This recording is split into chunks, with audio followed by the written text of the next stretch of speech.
Hi everyone, welcome back to my channel. I'm Huck. Today I'm doing my April wrap-up. I know this video is going up a little bit late because it's already like mid-May, but I was in the middle of finals. I've said many times I am in grad school, so I was doing finals and I was just like, I don't have the time or mental bandwidth to record these videos and talk about these books in a coherent way. So now I'm done with my finals, I'm done with the semester. Like, I literally just turned in my last final this afternoon, and I am here to talk about books. So yay! But before I get into talking about the books, I just also want to say that in April, my channel reached another milestone, which was 200 subscribers. Actually, now it is almost at 300 subscribers because when it reached 200, I was in the middle of finals and I didn't really get a chance to, celebrate or acknowledge that it reached 200. So I'm saying now, thank you all for watching and subscribing, and to everyone who comments and talks to me about books. I have so much fun making these videos, so thank you all for subscribing and watching my videos. It just makes me so happy. And now let's just get into the books because that's what we're all here for. First up in April, I read Ka, Dar Oakley in the Ruin of Ymir by John Crowley. So this is one that I picked up mostly because I love this cover. This is probably the most beautiful cover of a book that I own. But it also sounded really strange. This book follows a crow throughout history, so we get a view of human history through the eyes of this crow. The crow, named Dar Oakley, is immortal, and so we get to see human history from his perspective.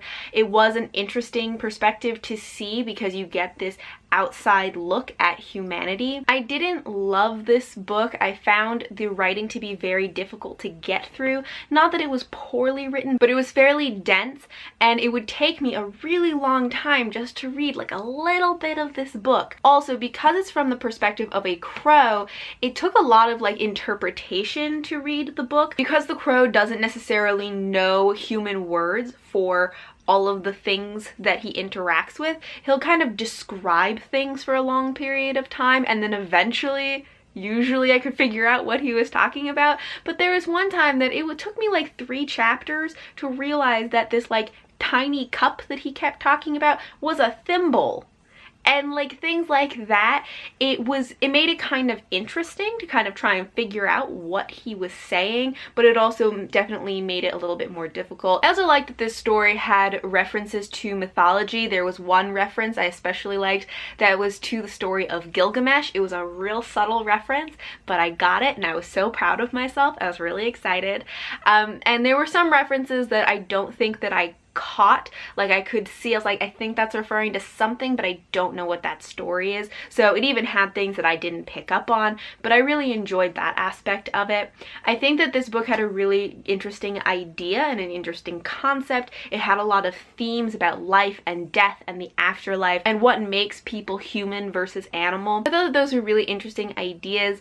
But I did have some problems with the book, just in that there wasn't really an overarching plot. It did have overarching themes that it was exploring throughout the book, but there wasn't really a plot line that I could really grab onto and be invested in. So it did take me quite a while to read this book because I didn't really have that feeling of oh, I need to come back, I need to read it, I need to know what's going to happen, because not that much was happening and there wasn't a plot to follow.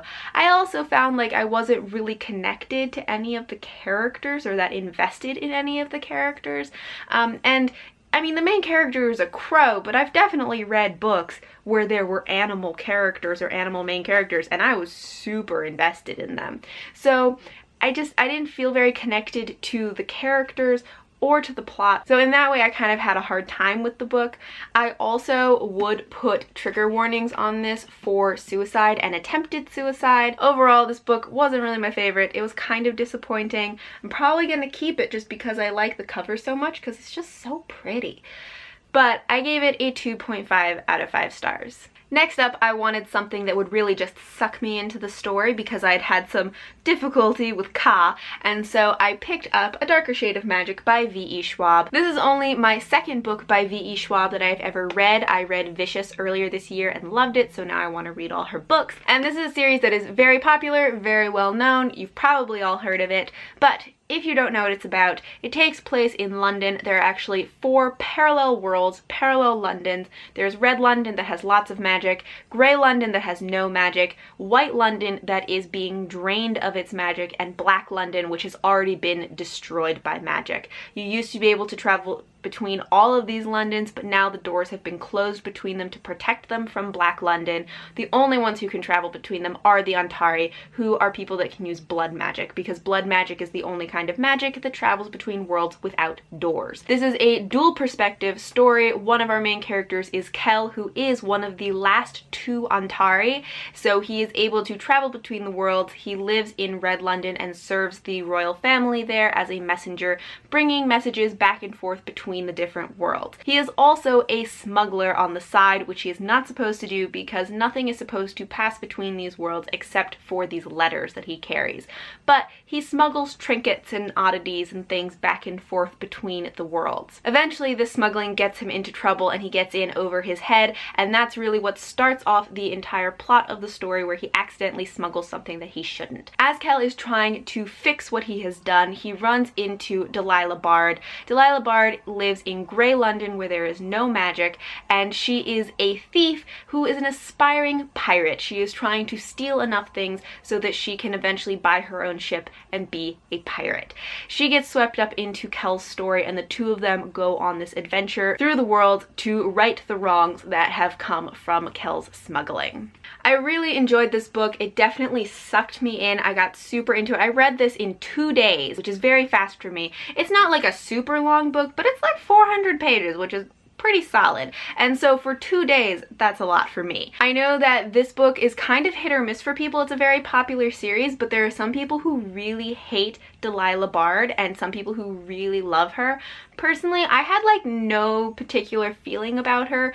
Actually, Kel was more annoying to me because he's doing all of this smuggling and just making trouble for no reason. He is kind of a risk taker, and there's no reason for him to be a risk taker. And it just like annoyed me so much about him that he would just make these stupid decisions. So I found him actually more frustrating than Delilah Bard. For this one, I was actually much more invested in the storyline than the characters. Usually I'm a very character-driven reader. The characters in this one were okay for me. I'm assuming that I'll get more attached to them as the series goes on, but really the thing that drew me in was the plot, because the plot was very fast-paced, really just sucked me in, and I was just off with this. So I really enjoyed it. This was just what I needed after reading a really long, dense book. So I gave this 4 out of 5 stars, and I'm really excited to read the rest of the series. Next up, I read a book of poetry, which was Flux by Orang Carlotto, and I don't know if you can see it actually. I'm not sure how, it's white, so I'm not sure how well it's coming up on camera. So hopefully you can see what it looks like. This one I wasn't a huge fan of. It's just not my kind of poetry. It is more like personal poetry that's kind of about relationships. It's kind of sad love poetry, and I know that that is very popular with a lot of people. That's not really the kind of poetry I like to read, so it just wasn't the kind that hit me the right way. I think that if you like Lang Leave, you might like this. Lang Leave's poetry is more like rhyming and kind of maybe whimsical in that way, and this one isn't rhymey or whimsical like that, but the topics are kind of similar in that sad love poetry relationship kind of thing. Personally, it just isn't the kind of poetry that I myself like to read, so I gave it a 2.5 out of 5 stars. Next up, I read To Kill a Kingdom by Alexandra Christo. This one I have a review of on my channel, which I will link down below if you would like to hear more about it. It is a dark Little Mermaid retelling. We follow Lyra, who is a princess of the Sirens, and every year in the month of her birthday, she sings to a sailor and lures him to his death. As a princess, she actually has a tradition of specifically luring princes to their deaths, at which point she steals their heart. And when I say steals their heart, like she busts through their chest and rips out their heart. and then she keeps those hearts because the hearts give the sirens power. Because of this tradition, she has become known as the Prince Killer. The other perspective that we follow in this story is Prince Eliot, who is a prince of the humans, who is known as the Siren Hunter because he hunts sirens, especially the Prince Killer. Eventually, Lyra does something that angers her mother, the Sea Queen, and gets her kicked out of the ocean and into a human body, where she then meets Prince Eliot. The two of them have to team up to go on a quest, and they have to really make some decisions about where their loyalties lie. I wasn't a huge fan of this one. I think that the world was very vast but not very well developed. The characters were kind of flat to me. Really, the place where this book fell flat for me was the writing. I think there were a lot of missed opportunities. There was a lot of potential with this story. I think it could have been really interesting and had these really interesting morally gray characters, but I think that the writing didn't flesh out the world or the characters or like the tension and emotions enough. There were many climaxes to the story that I just didn't care about. There was one that was supposed to be like the climax of the entire story, like towards the end, that was supposed to be like the most intense, and I just stopped reading in the middle of it because I got distracted and I just didn't care. And then I came back and finished reading it. And so it really just like didn't pull me in or get me invested. It was a really quick read. It was really fast for me to get through. So maybe if you really like mermaids and you don't mind a book that is kind of light on the world building and character building, you might like it. It is a really fast, easy read, but for me, I wasn't a big fan and I gave it 2.5 out of 5 stars. And last up in April, I read Tempest and Slaughter by Tamara Pierce. This is the first book in her Numair Chronicles series. I don't know how many books are supposed to be in it. Tamara Pierce is this author that I've been reading for a very long time. She's really the author that got me into reading with some of her previous series, so she's kind of like a standard in middle grade to YA fantasy for me. And so when she was releasing a new book, I was like, I need this, especially because this follows the backstory of a character that has shown up in other books. So Numair is a character that has shown up in some of her other series, especially the Wild Magic or Immortals series. Numair shows up as a teacher in that one and is featured pretty heavily. But by that time, he is an adult. He is one of the most powerful mages in the world. And we know that he used to live in Carthag, but now he does not. I think he was like kicked out of Carthag, or he had to flee for some reason, and he had a falling out with the Emperor.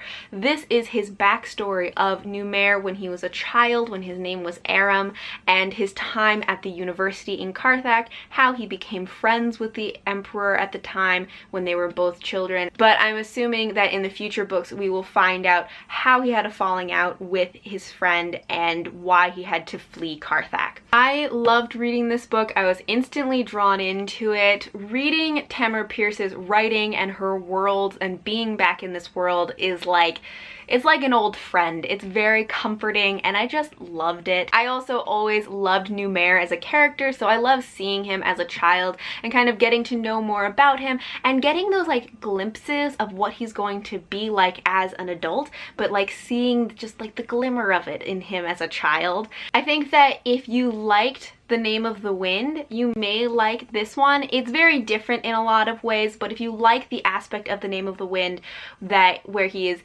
in school, he's kind of a magical prodigy, he's quickly rising through the ranks, his background is less privileged than the other people, but again, he's a prodigy, so he's able to really rise through the ranks quickly, pick up magic really quickly, and learn it in that way. You might like this book. This is kind of like a middle grade version of that. Personally, I liked this book better than The Name of the Wind because I just love Tamara Pierce's writing and her world, and I like the character Aram a lot. He has more humility than Kvothe does.